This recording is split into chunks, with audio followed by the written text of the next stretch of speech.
Hi,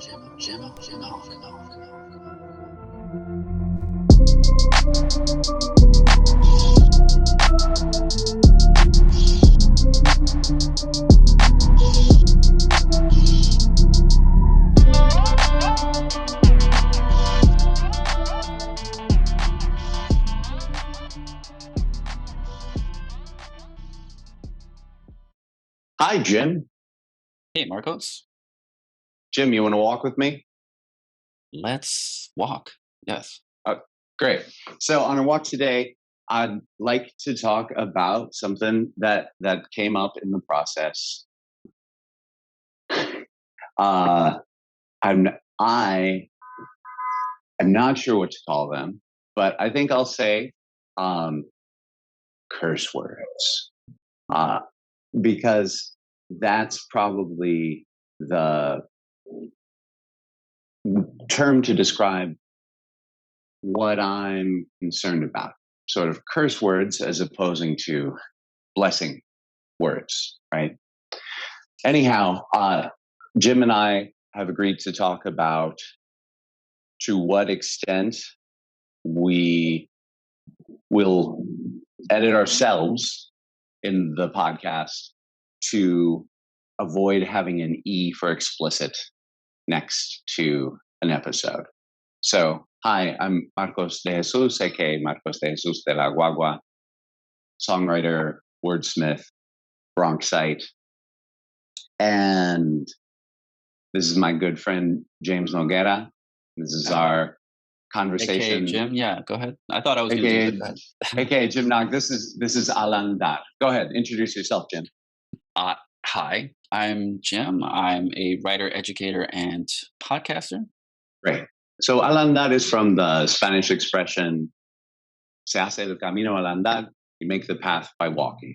And we're openly talking about one of the things that came up in our effort to work on this podcast. So would you like to, should I frame my sort of values and concerns on this first, or would you like to go first? Yeah, I think you should start, and I'll give sort of my perspective too. You have a particular perspective about this that I think is important and valuable.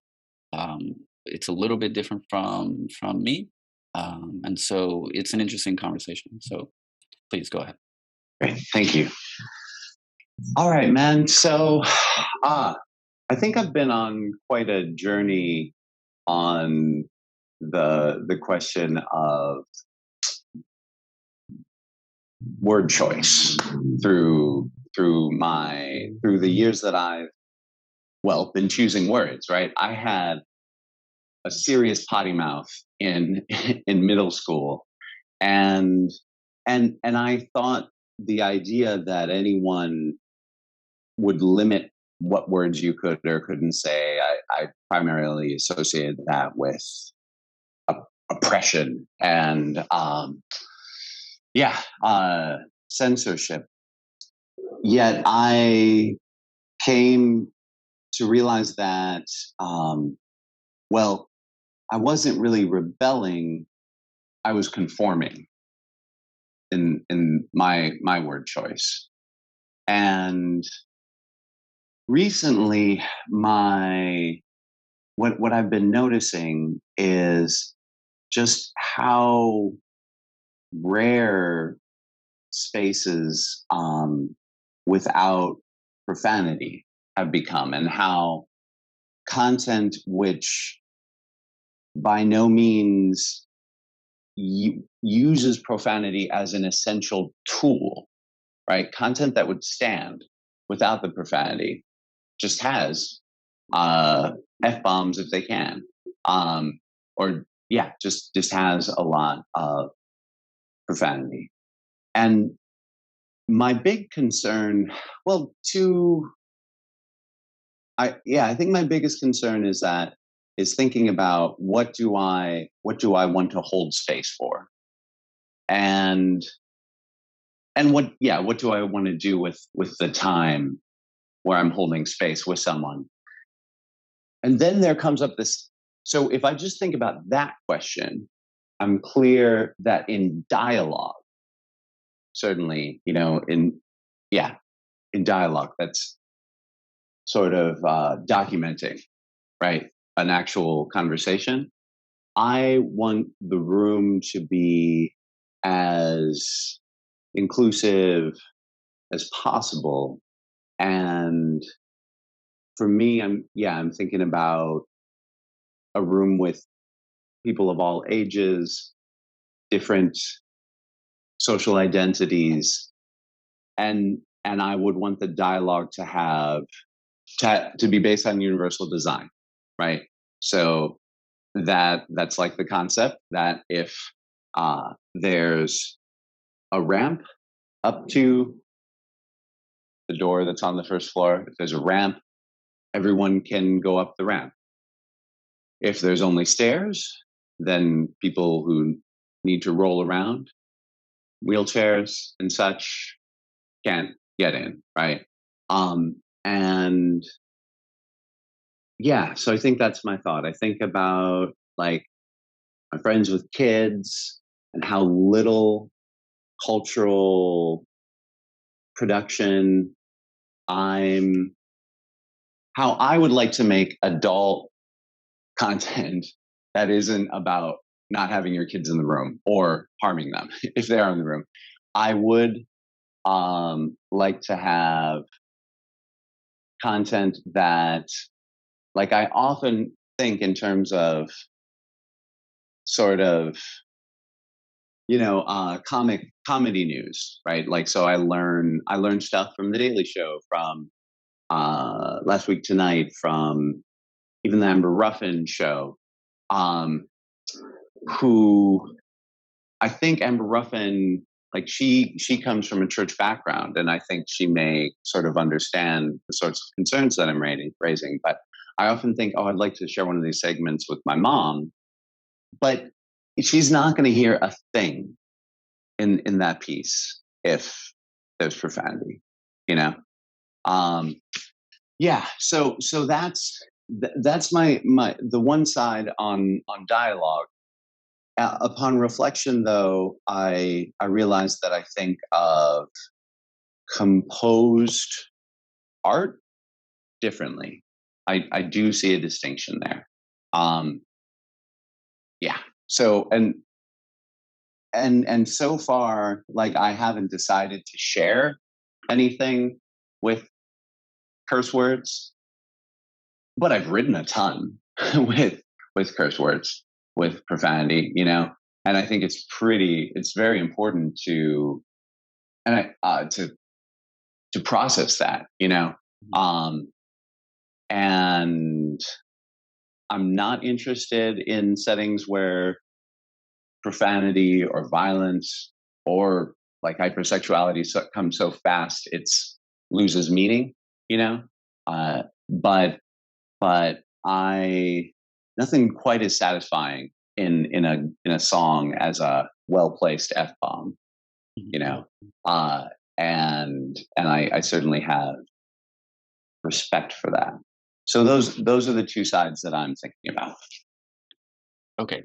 Help me understand a little bit what before I tell you like my Sure. perspective. What's the You said there's a difference with composed art. Is it because the cursing there, the language is part of the art, and that's the distinction that you're making? Yeah, and that it's considered, if it's considered, but I would still have like a test. Is the work diminished if you would take away that word, you know? And yeah, has it been considered? Has it been edited? Is it is it a key part of the strength of the work? Yeah, I think you have a higher bar for for curse words than I do, and I think that's interesting, and that's obviously okay. Um, I guess I'll give my perspective. So I don't have a religious context. I forget who said this. I think it's Picasso. He said, I'm butchering the phrase here. I'm trying to remember what it is. I think he said something like, the best art captures what is real, like mimics what is real in the best way. And for me, it's a matter of, and we are talking about art here. I'm talking as a writer. For me, it is about capturing reality, capturing how people actually talk. So that's one aspect of it. So I think, it's like Mark Twain famously, used the N word throughout his pieces. Whatever we think about that today, um, his goal was not to be racist, obviously, but to highlight races as they are. Um, Mm. and I think that has merit in and of itself. But I think you also made a point about accessibility, and I think it's a really good point that you made, and generally something that I agree with. Certainly in other contexts, but yes, in terms of the spoken word and the written word, generally, I think they're important, or it's an important concept. I guess for me, I don't see it so much as trying to limit. When I say it, I'm talking about using profanity. Um, I don't see it so much as limiting access as much as encouraging um, a type of tolerance. Mm. It's like, you know, I'm not using this in a way that I think should offend you. That people can get offended by whatever they want, and they have a right to feel the way that they feel. That's how they feel. But instead of, for me, thinking about it in terms of limiting somebody who is on a wheelchair, say, from accessing a building, it's more. Well, that's a weird metaphor to try to transition to what I'm talking about. But maybe it's something like, I shouldn't use that metaphor, but because people It's not that, legitimately yeah. cannot get in through a door. But like, it's sort of like if someone can walk, it's sort of encouraging them to walk. It's like, it's encouraging people not to be overly sensitive, as some might see it, to profanity. I think it's, these are my views, and like, you can choose to come in through the door. Maybe this is a better metaphor. You can choose to come in through the door, or you can choose not to, but it's not a place that everyone has to go into. Um, and if you can walk, I encourage you to walk. Well, what if it weren't a ramp? What if it were a universal welcome sign that says you are welcome or all are welcome? I don't see. I see what you're saying, but I just want to be clear. Like, what I'm saying is not, you are not all welcome. At least Mm, that's not the way I see it as an artist. I see yeah. it more as, you are choosing not to go in through that door, and that's okay. This is not your house. This is not this Yeah. is not the hospital. This is, a place of art. This is a short story. This is a poem. Okay. I think I have two thoughts. I think I would like for maybe the first year to be able to share because we're taking turns choosing the topics, right? I would like to be able to share the episodes where I choose the topic without having an E next to it. And otherwise, I would like I would like you to consider whether there's that distinction, which seemed similar to, I think we were both describing in a sense that um, with art, there's not a not a list of words you can't say, um, or pardon me, we're not avoiding. Actually, I don't want to put it like that. You know what I'm saying? Because it's not actually about censorship. It's about choice. It is about choice. And, word choice doesn't just, freedom of speech, right, doesn't just mean, I think you're sort of giving more power to the censors when you say that freedom of speech is based on, now I think it's only like 2 words that you can't say on broadcast TV. You know, no, that's not what matters. All the other words are way more important. But yeah, how about if there's, in our dialogue, we avoid agree to avoid profanity, but art is a separate matter. I can definitely agree with that. Yeah, I think let's try that. I can definitely with through our dialogue, which is a little bit different, and it's not something I normally do, and I don't do on my podcast. But this is a collaborative space, Yeah. and I do want to be accommodating. So yes, let's do that. Okay. Thank you so much, Jim. That's generous, and um, let's we keep the conversation going. Al'andar, Linda, al'andar, papi. Wait, there's one other caveat that I think, or one other, not caveat to our agreement, but just one other confession. One other thing I think I should confess. sure. Um,